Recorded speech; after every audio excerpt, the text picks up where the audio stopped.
you. Thank you. Thank you. Sometimes people ask, and they say, well, can one person make any difference at all? And sometimes I wonder that even in Washington. But one of the reasons I'm here is because of Eugene, who just introduced me. I was scanning online and found an article he had written that was complimentary of some of the things we're trying to do. And so I said to my staff, call him up. Let's see if he'd like us to come to Bowie State. And Bowie State being close, we're glad to be here this morning. Clyde Kennard got out of prison a couple of months, or actually the same month that I was born, which was a long time ago, 1963.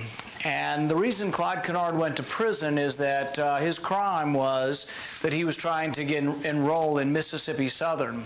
And at that time, it was very difficult for a black man or a woman to enroll. The second time he tried to enroll, they planted liquor on him. He didn't drink and gave him a $600 fine. Anybody here imagine what $600 was like in 1963 if you were poor in Mississippi? One thing led to another, and he declared bankruptcy. He tried to enroll a third time and was arrested and bullied by the local police. But when he tries the third time, he's declared bankruptcy, and he goes by his farm to pick up some chicken feed. $25 worth of chicken feed. You know what happens to him? He's arrested. You know what kind of prison term he's given? 7 years in prison for stealing $25 worth of chicken feed, which really was his. It was on his land that the bank was repossessing. People's life can spiral out of control from a $600 fine. Thomas Wolfe talks about this in his book, where a young guy goes in and has to pay $100 to get his car out of hock, and it's $4.55, and they close the window. He's fifth in line. His life spirals out of control when he tries to get his car back that weekend to go to work. Those of us who have jobs and who have lived fairly privileged lives don't know what it's like to have to pay fines and then pay penalties on top of fines, and how someone's life can spiral out of control because of this. So while this was 1963 and a lot of things have improved since then, we've gotten rid of segregation de jure, segregation by law. But we still have a problem in our country that is somewhat like segregation, but it's also somewhat like there are two systems. Or as Martin Luther King said in 1967, there are two Americas. There's one America that believes in life, liberty, and the pursuit of happiness. But there's another America that is witness to a daily disgrace, a lack of hope and despair. Why? Because like Clyde Kennard, there are still people in our society that are being hounded by fines, hounded by this and that. Several cities in Missouri, over a third of their budget is gotten by fines. In Ferguson, there's 21,000 people. Last year, there were 31,000 arrests. So I tell people it isn't just about what happened this year. It's about this building up. It's about this gradual increase. I call it an undercurrent of unease in our country. There still are two Americas. Most of the people here are part of the America that does believe and can believe in life, liberty, and pursuit of happiness. Those who get a college education, those who get an education, no matter the color of your skin, you are part of the America that can live the American dream. But there are many people who aren't. So it's a lack of education, but it's also our criminal justice system.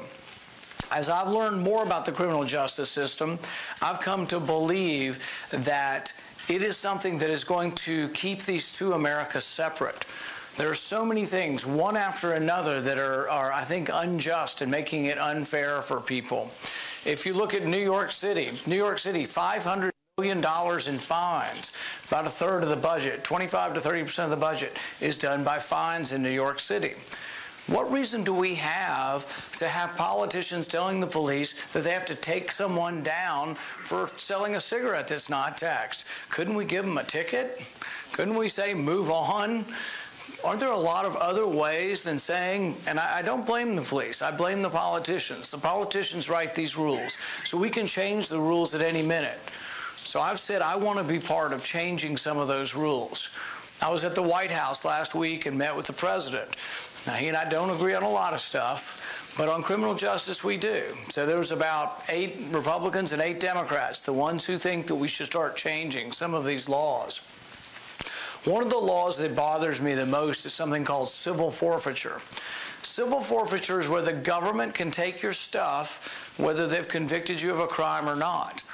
I think this turns justice on its head. So I think that most of our judicial system, for most of who believe in it, is that you're innocent until proven guilty. Civil forfeiture does the opposite. And if there's one thing I can change, I want to reinforce that in our judicial system, you are innocent until proven guilty. The problem is that with civil forfeiture, it's the opposite. So I'll give you a couple of examples. Christos Sorvelos is a family in Philadelphia. Their teenage son sold $40 worth of illegal drugs off the back porch. The government took their house, evicted them, and barricaded them. I was like, how are we making anything better when we take the house? Maybe the house is a stabilizing force in the family. Maybe it's grandma's house and the kid's 15 years old. Why would we take grandma's house? Why would we take the family's house based on not even a conviction, on an accusation of the child who doesn't own the house? It's way out of control. And it's happening in various venues. But if you look at it, the Washington Post has done a great series on this over the last 6 months or so. It's predominantly African-American, it's predominantly Hispanic, or if you want to see one common denominator, it's predominantly people who live in poverty. It's unfair and it ought to stop. I think we can stop it. This is something that the President and I completely agree on. So we have legislation that would change it. Changes the presumption. It says that you will be innocent until they prove you guilty, and they cannot take your stuff unless you've been proven guilty. I'll give you an example of some of the things in civil forfeiture that we've had a problem with. In civil forfeiture, they took a $1.5 million motel in New Jersey. Why? Because about 10 people had stayed there over 14 years who had been caught selling drugs. 10 people out of 200,000 people, and they took the hotel. When they look at it, there's a program where the people who take your stuff get to keep it, and they get to keep the proceeds. So there's a perverse incentive for the government to want to take your stuff. Interestingly, about the same amount of people were caught for drugs in other hotels in the same area, but they didn't take them because they had liens against the hotel. This hotel happened to be paid for. So the government actually looks for things that they can confiscate that are already paid for. Could we increase your volume? I think I lost my volume. Can anybody help me with that, with the audiovisual?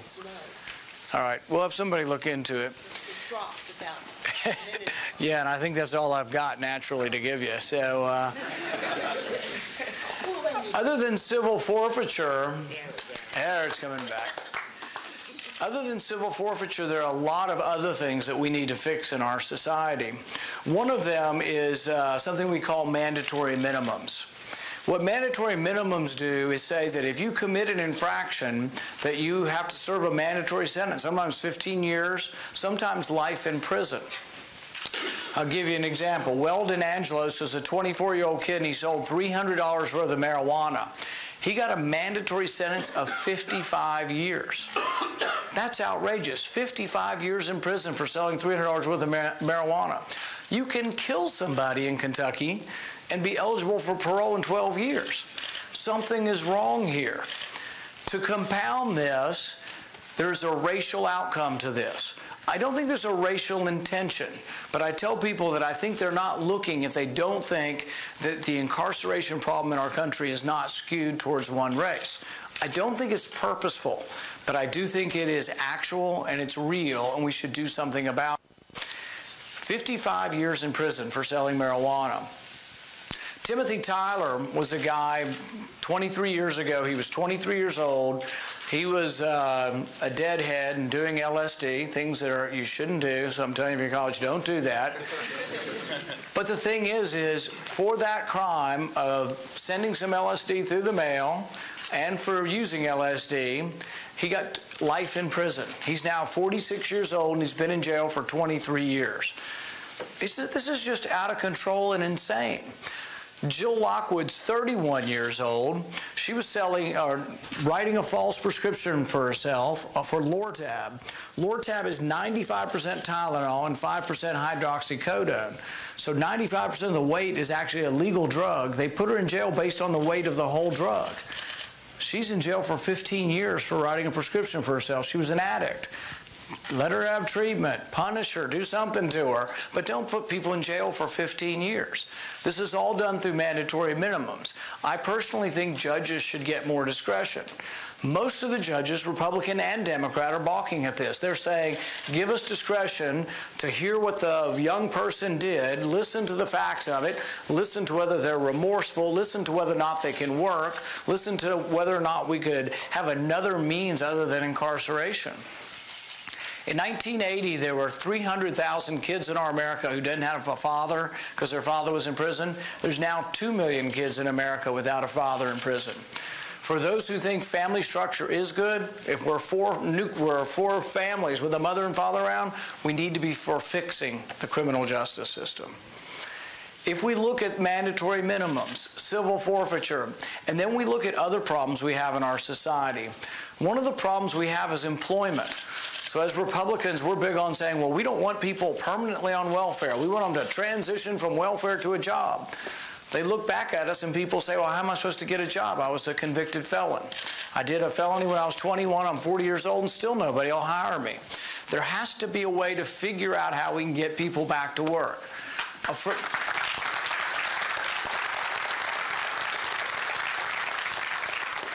A friend of mine's brother grew marijuana plants at University of Kentucky 30 years ago. He's a convicted felon. He has to check the box every time he goes to look for a job, and he can't vote. So if we really want to get people back integrated into society, if we want to get people who are not permanently unable to work and permanently on welfare, we have to learn how to figure out how to expunge their records. So Cory Booker and I have put together a bill, we call it the REDEEM Act. And what it does is it takes some of these minor felonies, mostly drug possession and some drug sale, and says if you've been punished, you're out of jail, you've paid your debts to society, and there's a certain period of time you should get rid of your records. We're not talking about violent crimes, we're talking about all nonviolent crimes, but you'd expunge your records so you can get back to work. In the bill also, the bill that I have with Cory Booker, it gets rid of solitary confinement for teenagers. Why we're putting teenagers in solitary confinement, I don't know. But I can tell you one story that horrified me, and this was in the New Yorker a couple of months ago. Khalif Browder's a young black man, 16 years old, in the Bronx. He's picked up and accused of a crime.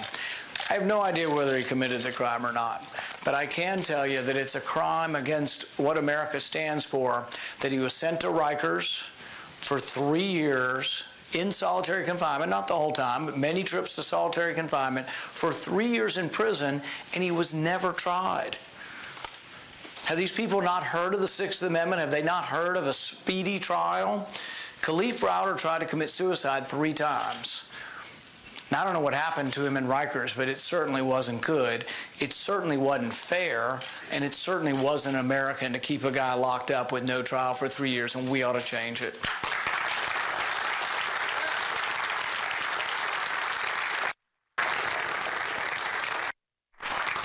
So in the bill I have with Cory Booker, we take some of the records and we let them be expunged after a while. They wouldn't show up when you go to get work. We also get rid of solitary confinement for juveniles. I also think that part of the problem with losing your ability to get employment and losing your ability to vote is because we have a lot of things, felonies, that we could make misdemeanors. So I have another bill we call the Reset Bill. We take minor felonies, mostly all nonviolent, but mostly drug felonies, and we make them misdemeanors. We're not saying it's okay. We're not saying it's legal. We're just saying that it'll be a misdemeanor. You will never lose your right to vote, and you will never lose your opportunity to work by having it permanently on your record. These are things that if we do, I think we can radically transform our country. So we have something on civil forfeiture, mandatory minimums, expungement, and then resetting your record. All of these things, I think, will help with criminal justice and will help with the people who live in the two Americas, maybe for the people who don't feel like they are open to life, liberty, and the pursuit of happiness, or don't feel like they're being treated justly. That undercurrent of uneasiness that's out there, maybe those people will start to feel part of the American dream and will be ambitious and will try to succeed like the rest of us. One of the final things is we've had, as far as the criminal justice reform bills, is we've had a lot of discussion in our country about voting rights and whether people are excluded or not excluded and what we need to do to make it better. I think the good thing is that more people voted, more minorities voted at a higher percentage even than whites in Mississippi and other states the last time around. So we've come a long way. But the number one thing precluding people from voting in our country is a felony conviction. And so I have a bill with Harry Reid that would restore federal voting rights. If you've served your time for a nonviolent felony and you're behaving yourself, you'd get your voting rights back. Because I think it's hard for people to feel part of the America that has life, liberty, and the pursuit of happiness if they can't vote. So we want people to be able to work. We want people to be able to vote. How do we protect all of these things, and how do we make it a better, more united America? I think we have to pay more attention to the Bill of Rights. The Bill of Rights was there to protect all of us. I tell people the Bill of Rights isn't necessarily for the prom queen, although it will apply to her also. It's not necessarily for the high school quarterback, the college quarterback. Those who are popular among you will always do fine. It's for the least popular among you. It's for those who might have unorthodox ideas. It's precisely for minorities. And you can be a minority because of the shade of your skin, or you can be a minority because of the shade of your ideology. You can be a minority because you're African American or Hispanic, but you can also be a minority because you're an evangelical Christian. There's all kinds of reasons that you can have minority opinions that need to be protected. The Bill of Rights should do this. But we have instances in the last year or two where we've let down our guard, and I'll give you a couple of examples. We have something now in America called indefinite detention. This means that an American citizen could be indefinitely placed in prison and sent to Guantanamo Bay forever without a trial. And I had this debate with another senator on the floor, and I said, really? You could send an American citizen to Guantanamo Bay with no trial forever? And he said, yeah, if they're dangerous. I said, sort of begs the question, doesn't it? Who gets to decide who's dangerous and who's not dangerous? And who should be afraid of this? Anybody think that you might want to be afraid if you're Jewish? Have people ever seen any kind of animus towards the Jewish people? Anybody ever think there was any animus towards African Americans in our country? Anybody ever think there's been an animus towards any kind of minority in our country ought to be concerned about incarceration without a trial? And the answer is, and even from this president, I don't think this president's going to round up people based on their race. I don't think he will do that. And that's what he said when he signed the legislation. He said, but I'm a good man, and I will never do this. I'm not questioning whether the president's a good man. I'm questioning whether you want a law on the book that requires our leaders to be good people. There have been times in our history when we've let down our guard. Madison wrote about this when Madison said that if government were comprised of angels, we wouldn't need these laws. Be fine. If government were comprised of angels, it wouldn't matter if there was a potential for bias. But remember the times when you didn't get due process. Remember the times when there were groups in our country like the Japanese Americans during World War II that didn't get due process and were incarcerated without trials. That's why we have these rules. It's not about this president. It's about the next president or the president thereafter. We also now are doing something that I think really goes against justice and the ideas of justice. We're collecting all of your phone records. Every one of your phone records is being collected and stored. Every cell phone record probably in America. They won't tell us, but in all likelihood, the vast majority of phone records are being collected. But if you look at the warrant, it doesn't have your name on it. The Fourth Amendment says they're supposed to have your name. They're supposed to specify who you are, what you did, what they want to look at, and then they go to a judge and ask for probable cause. But you know what the warrant says that has all of your phone records? It says Verizon on it. I don't know anybody named Mr. Verizon. And I don't think that you can write one single warrant and get the records of 20 million people, 50 million people's records. It's supposed to be individualized. In fact, we fought the revolution over this. In the revolution, they called these things writs of assistance. They were generalized warrants, and that's why we wrote the Fourth Amendment. You had to specify the person. You had to specify the possible crime, probable cause, and then you had to have a judge. You should be worried about this. What does the government say? Trust us. We're good people. We'll never look at your records. Well, there's already been a couple of intelligence folks who were looking at their wife's boyfriend's records, all right? People are tempted to look at your records. And people aren't perfect, but they shouldn't collect your records. Can we still get terrorists if we don't collect everybody's records? Yeah, just get a warrant. And if you've got John Smith and he's talking to 5 people in Pakistan, get a warrant for the next 5 people. And if they're talking to 10 more people, get another warrant. If there is a rapist in D.C. and you don't see him run into a house, the police don't go break the door down. If they think they're inside, they stand at the door, they call a judge. If it's 3 in the morning and they get a warrant, we need these constitutional protections. Think about what happened in the 1960s. Think about how Martin Luther King's phone was tapped. Think about how hundreds of people in the civil rights movement had their phones tapped. Think about many people who protested against the war had their phone tapped. You have to have these protections, not because there's one particularly bad person in government, because there is the potential for bad people someday to take charge of government. Criminal justice, or the lack of criminal justice, it's not a black or white problem. It's not a black or brown problem. What it is it's a poverty problem. But the thing is, we have to be careful to make sure that the Bill of Rights applies to every individual. And if there's one thing I want to get across to you is we have to defend the Bill of Rights.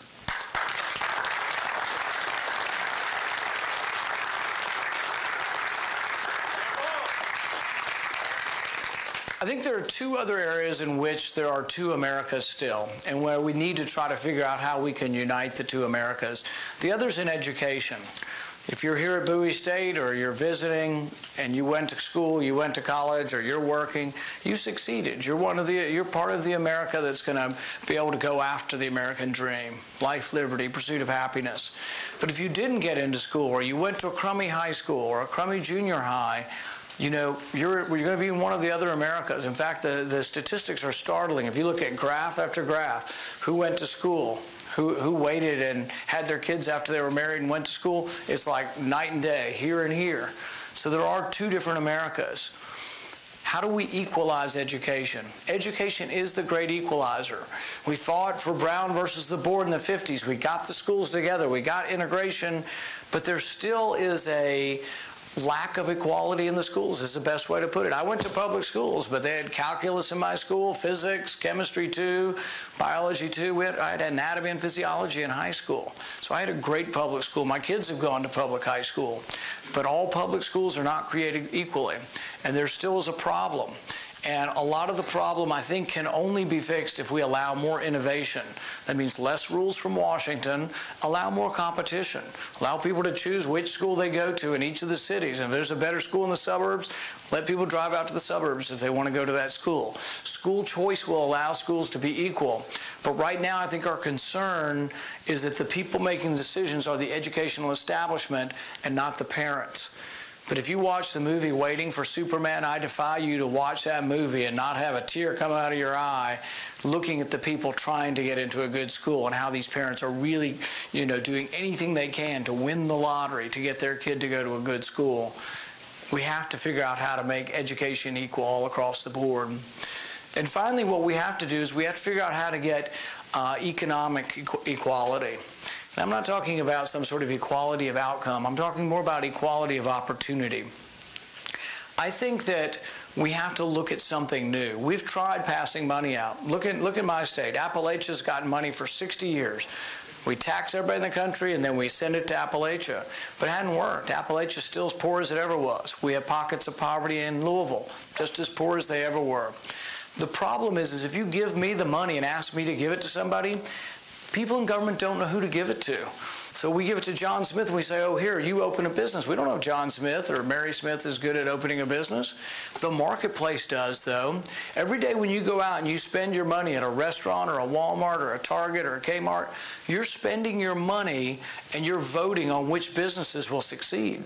So I'd say if we want to stimulate Detroit, Detroit's got 20% unemployment, thousands of acres of abandoned housing. If you want to do something for Detroit, why don't we dramatically cut the taxes for Detroit?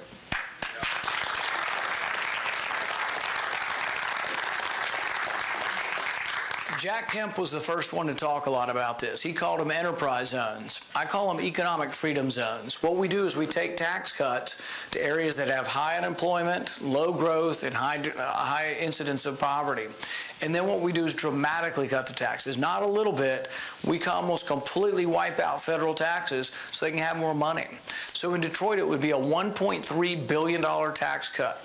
For Baltimore, it'd be a $900 million tax cut over 10 years. So about $90 million a year. And why does this work better than a government stimulus? See, we tried a government stimulus. We did it about 4 or 5 years ago. We gave a bunch of money, almost $1 trillion. I think it was about $800 billion we gave out. But we didn't know who to give it to.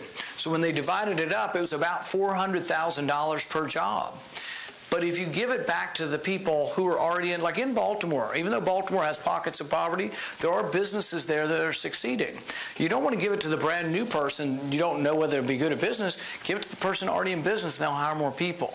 Plus, it's their money to begin with. They earned it. So give them back more of their money, but in a dramatic fashion so we can stimulate the cities and get the cities growing again. What I'm saying is think outside the box, because what we've been doing hasn't been working. I think there are ways that we can have criminal justice in our country. I think there's ways we can have equality of education in our country. And I think we can have equality of economic opportunity. But if we keep doing the same thing over and over again, that's the definition of insanity if you expect a different result. I truly think that the two Americas that Martin Luther King talked about can come back together, and I think it's imperative that we do it because I've seen and felt this undercurrent of unease. I've been to Ferguson, I've been to Chicago and Detroit, and a lot of places with a great deal of poverty. Some of this is government. Government's done the wrong thing sometimes. Politicians. Police are just trying to do their job for the most part, but the politicians have done a bad job creating criminal justice, and we need to try to fix that. We need to fix our educational system, but we can't just let the establishment say we're not going to ever change. That's what's been going on for 30 years now. Until we allow innovation, we won't get better. But finally, we have to make the debate or have the debate about who best spends money. Are the politicians smart enough to know how to spend it, or should we send it back to Baltimore? Should we have it, if we want to make Baltimore richer, leave more money in Baltimore? Can we make Baltimore richer and have more jobs by not sending it to Washington in the first place? I'm a big believer in freedom. I'm a big believer in human ingenuity. I'd say if we give power and freedom back to the people, we'll see success like we haven't seen it in a long time. Thank you.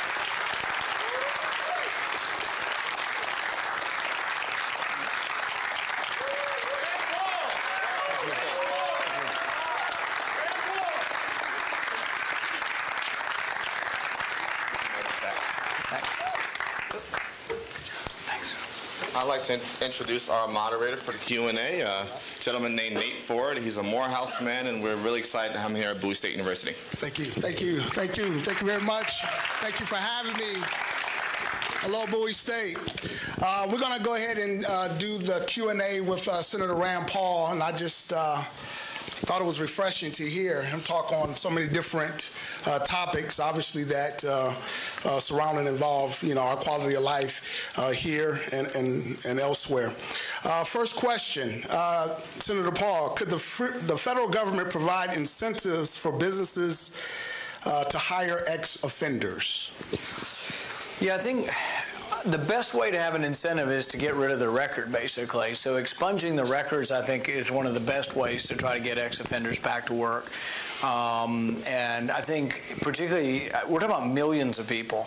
There's as many as 5 million people who have lost the right to vote, but there's somewhere in that neighborhood who have also are having difficulty getting employment.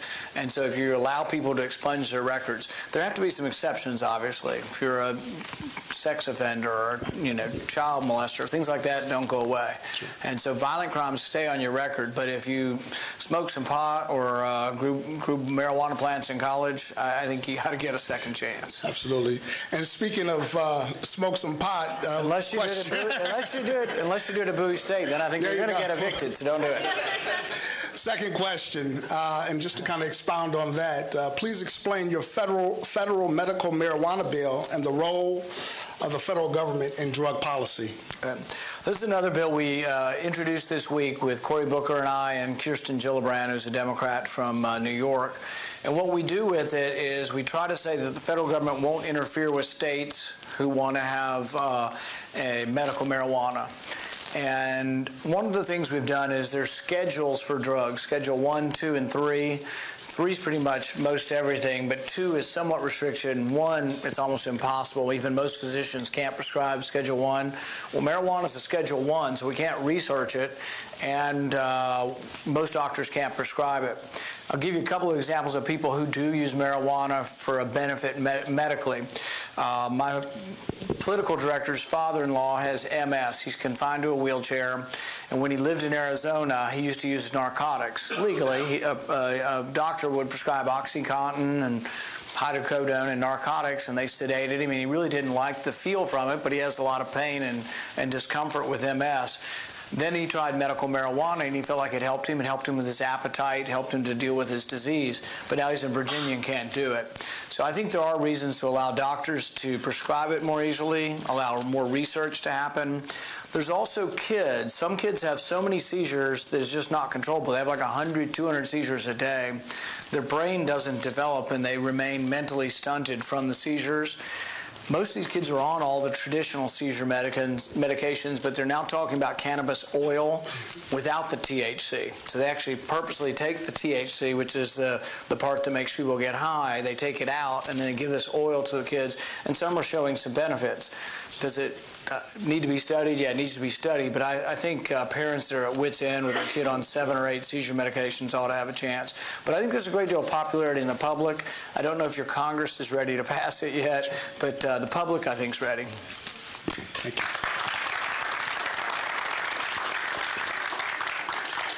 Senator Paul, if you were president, how would you support U.S. gas and oil instead of importing it from other countries? Well, I like the supposition of the question.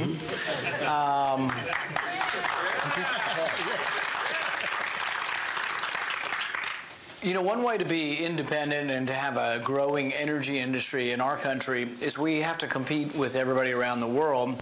And one of the ways we're not competing very well is our taxes are higher and our regulatory burden is higher. So, for example, our business tax, the corporate income tax in our country is 35%. In Ireland, it's 12%. In England, it's 20%. In France, it's somewhere between 20 and 25%. Most of Europe has a lower business tax than we do. Then you bring in the regulatory burden of what we have on our energy industry, and we have a greater regulatory burden. So our tax burden's higher, our regulatory burden's higher. Even with all of that, though, we're doing pretty well with energy production. The fracking revolution, we now are we're getting to the point where now the question is, should we get rid of the law saying we could export it?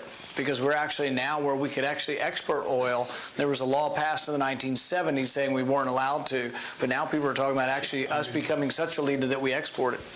Excellent. Thank you. What are your thoughts on the progress of African Americans in this country, and what would you do as president to continue that progress? You know, I think sometimes we think we haven't gone very far when I think we've come a long way. And I say we collectively, obviously it's not me, but I think that we got rid of all of most of the legal problems of legal separation. You know, we did in the 60s, and it took a while for that to take effect and transmit to our schools. But I think really the problems aren't so much sort of legal separation or legal, but we still have sort of de facto. So there's de jure, which means of the law, and then there's de facto, which means it's still a fact that there's significant segregation in our society. I think it's economic opportunity and criminal justice. The one thing government can do is we need to make criminal justice more fair. One thing I didn't mention, which is also a problem, this isn't, like I say, black, white, or brown problem, it's a poverty problem, is many people can't keep up with their child support payments, but instead of like working out a schedule, we send them back to prisons. We actually have like debtors' prisons. We have all of these things that are unjust about our criminal system that could be changed. I think that's the biggest thing we have to work on. It's probably criminal justice. Absolutely. Speaking of criminal justice, could you make the correlation, obviously, with criminal justice reform and economic opportunity. You talked about, and if you could expand on just a little bit more, the economic freedom zones that you have proposed. What is it going to take to make that a reality, if you will, and just speak a little bit clearer in terms of what is the benefit to individuals, small businesses, and obviously, municipalities itself with those economic freedom zones. I think if you look at the practical politics of this and say, what is anybody right now offering Detroit? Zero. Not one person has one solution out on the table. Now, you might meet some Democrats who say, well, let's just give them $1 billion. Well, we don't have $1 billion. We'd have to borrow it from China to give it to them. We borrow $1 million a minute. I don't even think there is a Democrat legislative proposal for Detroit, but I have a proposal for Detroit, for Baltimore, for Louisville, for all our big cities. And when you dramatically lower the tax rates, you don't affect the local infrastructure, because like your police, your fire, your roads, your lights, all that stuff you pay for through local taxes. But think about it. If you live outside of Detroit and you're the president of a bank, and I tell you, I'll give you a 5% income tax versus a 39% income tax if you'll move to Detroit, my guess is you might consider doing it. It's this huge bonus to the individual to do it. We also have hiring incentives in it, in that if to get those tax breaks, you have to hire, I think 25% of your people have to be, who have to live in the neighborhood, basically. Excellent. Any other questions, any other follow-up questions? Just speak a little louder, if you could. You just mentioned that we cannot afford to give Detroit $1 billion, right? But we give Israel $3 billion annually. So where is that money coming from? If we can't afford to give it to Detroit, where is Israel money coming from? It's true of everything on the margin, that we don't have money for most things. Like yesterday, I had people coming in wanting more money for diabetes. So there's a lot of good causes out there, and they want more money for it. But I tell them what I tell everybody else. If you have a cause that you believe in, you have to figure out where the money's going to come from. So you would have to cut spending, and I'm willing to do that also. So, for example, I've said repeatedly that before I touch one penny for any kind of safety net, I'll cut every penny of corporate welfare. That's how you save money.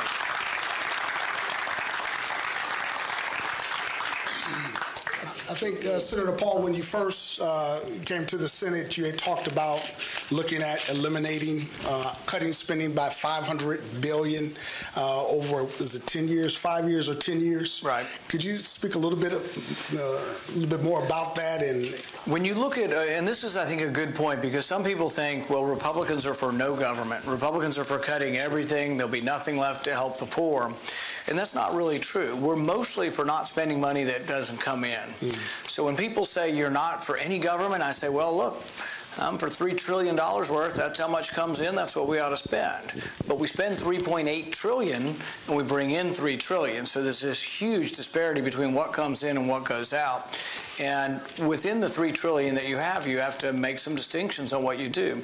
The Department of Commerce is $30–40 billion. I'd cut it all tomorrow. I don't think anybody would notice it.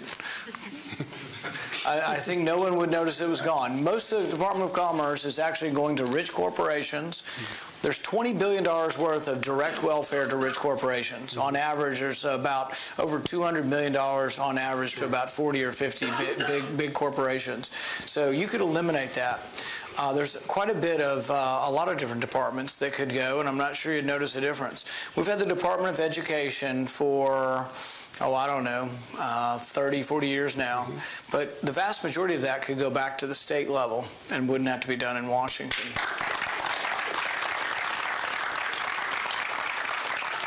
I believe the Import-Export Bank would be a part of that as well. I'd call that corporate welfare too, and I'd eliminate it. Okay. Well, thank you very much, Senator Paul. Thanks. It's been an honor and a privilege. Thanks, everybody.